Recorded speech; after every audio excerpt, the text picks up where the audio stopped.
TV7 Israel News is made possible thanks to your generous donations.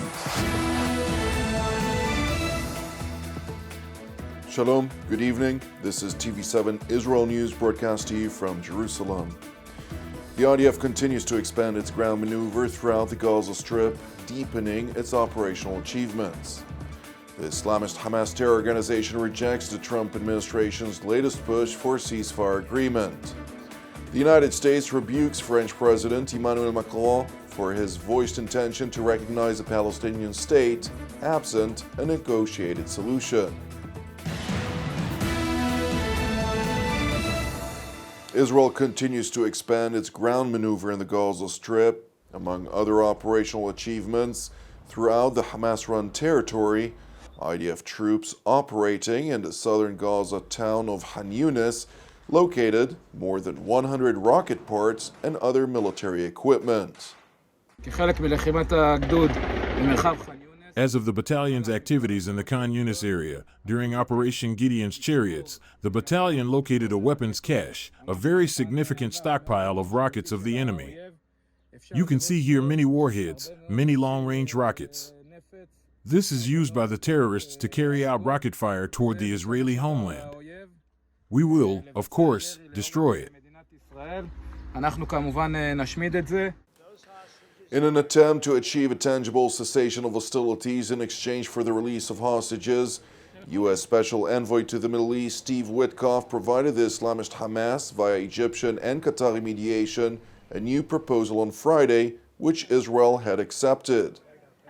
Special Envoy Witkoff and the President submitted a ceasefire proposal to Hamas that Israel backed and supported. Israel signed off on this proposal before it was sent to Hamas. The document detailed a 60-day ceasefire. 10 living hostages were to be released in 2 stages, and Israel would redeploy in the southern Gaza Strip. Moreover, negotiations would begin on a permanent ceasefire that includes the release of the remaining hostages, on the long-term security arrangements, and on the arrangements for the so-called day after. However, in contrast to separate reported claims, there was no revision to the manner in which humanitarian aid is being distributed, which essentially deprives the Islamist Hamas from being able to exploit incoming aid for its war effort. Therefore, the Islamist Hamas unashamedly announced that while it accepts the deal, it has a number of revisions that were relayed in response to the American proposal. Consequently, the United States Special Envoy Witkoff released a statement which read, quote, "I received the Hamas response to the United States proposal. It is totally unacceptable and only takes us backward. Hamas should accept the framework proposal we put forward as the basis for proximity talks, which we can begin immediately this coming week. That is the only way we can close a 60-day ceasefire deal in the coming days, in which half of the living hostages and half of those who were deceased will come home to their families, and in which we can have at the proximity talks substantive negotiations in good faith to try to reach a permanent ceasefire." Meanwhile, following Hamas's refusal in an evident attempt to regain control of the global narrative, the Islamist terror group announced that Israel had attacked Palestinians at its aid distribution centers in the Gaza Strip, killing at least 36 people, to include women and children. International media outlets, absent any confirmation, immediately parroted the Islamist Hamas, referring to the source of the information as Palestinian health officials. Subsequently, and in contrast to Hamas's disinformation, Israel refuted Hamas's claims by publishing footage from the ground purporting to show Hamas terror operatives firing at Palestinian civilians attempting to reach the American-run distribution centers. And while the distribution of aid via the American-run distribution centers is providing for hundreds of thousands of meals daily, the United Nations unabashedly seeks to exploit Hamas's disinformation to try and regain full control over the distribution of humanitarian aid, while continuing to refuse any cooperation with the United States as well as Israel. The Secretary General condemns the reported killings and injuries of Palestinians who were seeking aid in Gaza yesterday. It is unacceptable that Palestinians are risking their lives for food. The Secretary General calls for an immediate and independent investigation into these events and for perpetrators to be held accountable. Israel has a clear obligation under international humanitarian law to agree to and facilitate aid, humanitarian aid, the unimpeded entry of assistance at scale to meet the enormous needs of the people in Gaza must be restored immediately. It is important to emphasize that the UN refusal to cooperate with Israel as part of the joint U.S.-Israeli arrangements for aid distribution comes contrary to international humanitarian law, which per the Fourth Geneva Convention, Article 23 reads, quote, "The power which permits their free passage shall have the right to prescribe the technical agreements or arrangements rather under which such passage is allowed."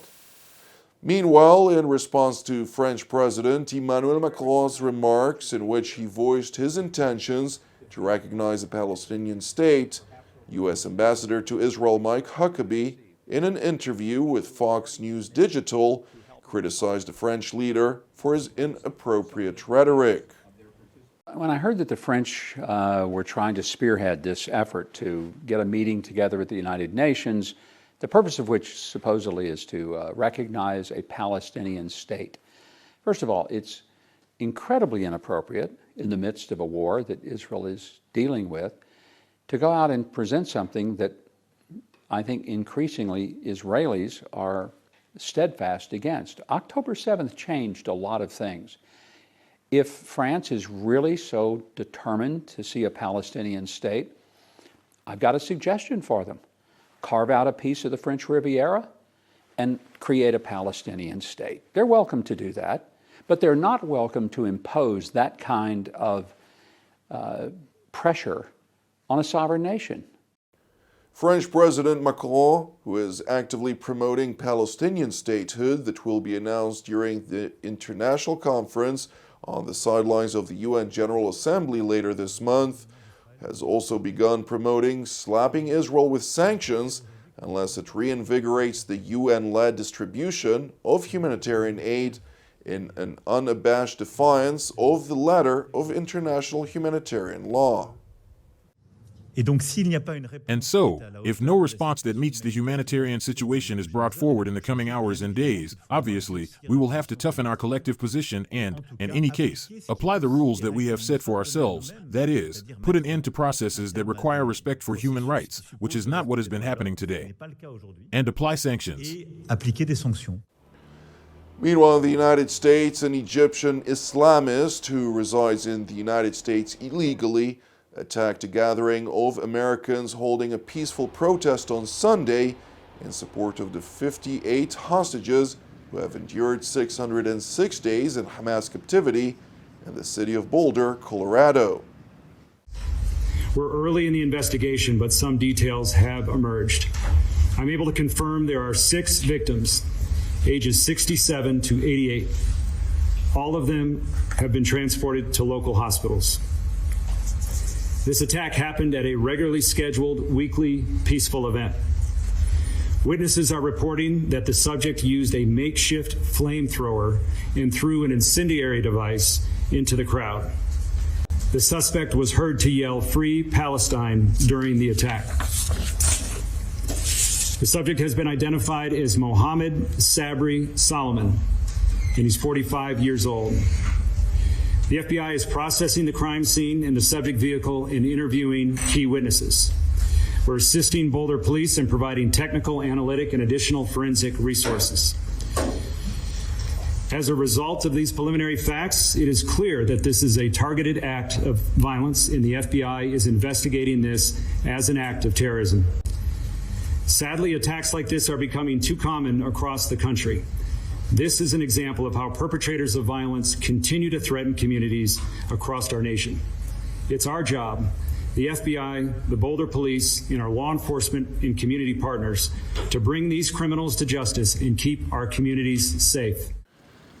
It is important to know that the terror attack in Boulder, Colorado is yet another anti-Semitic attack which the Trump administration has pledged to combat, and less than a week and a half after an abhorrent terrorist murdered 2 Israeli diplomats at the entrance of the Jewish Museum in Washington, D.C.